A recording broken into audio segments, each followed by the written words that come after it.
Welcome back. Joining me again on tonight's Lone Liberal Rumble, Marc, libertarian commentator, and Horace Cooper, conservative commentator. And thank you both for being with me tonight. Also at the DNC last night, we saw a tribute to Ted Kennedy, and with this particular revelatory clip of him and Mitt Romney debating back in 1994. Take a look.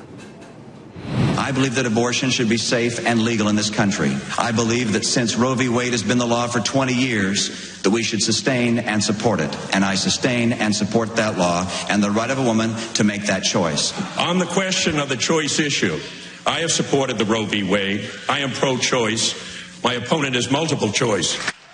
So can a guy who has literally on virtually any issue you can name been multiple choice really get elected president of the United States, Marc? Well, I mean, you can always say that your views have evolved. You can always say that you've changed your mind with more information. I think one problem he has there is he said it so much forth in Roe v. Wade. I always find it interesting when Roe v. Wade is sort of set forth as if that's, I mean, that is the thing that limits the laws from being passed in states. It's not in itself a law, and it's interesting to see in that context the way it's expressed. But he's talking about there is saying, no, it's precedent. It's stare decisis. We shouldn't overrule it because it's been around long enough that people expect it. But then you know, he goes further, and now he's got an even bigger problem. So now it's been the law of the land so much longer. I think that's very effective stuff, and I think that when I saw that, I realized how much different he has to be in this election than his earlier elections in Massachusetts. I think it's one of the best things they have going for him. Well, I will concede it is much harder to present yourself in an electoral position when you can be seen making statements that are clearly contradictory. However, I think that's the problem that Mr. Obama faces as well.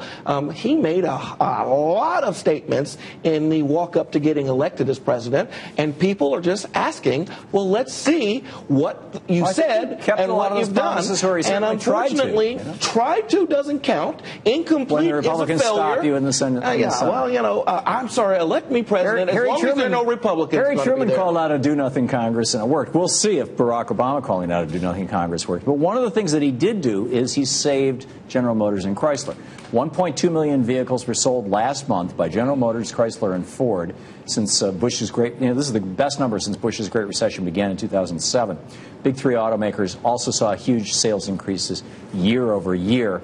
Romney has criticized the president for this move. We have just 1 minute. Your thoughts on saving the auto industry? I hope one day that the case is brought before the Supreme Court and the unconstitutional taking that this represents is undone by the Supreme Court. It was outrageous what he did and how he had done that. It is not appropriate for 1 million people to say it's okay to steal assets from other people who lawfully were allowed to keep those assets. And the other news is, no, I'm talking about the bondholders.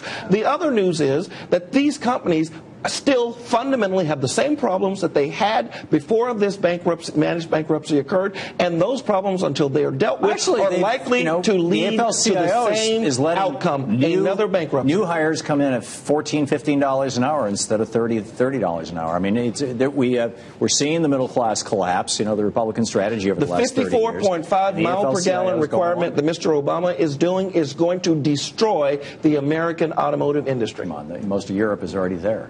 Exactly. It's going to destroy the American automobile industry. Horace Cooper, Marc, thank you both for being with us.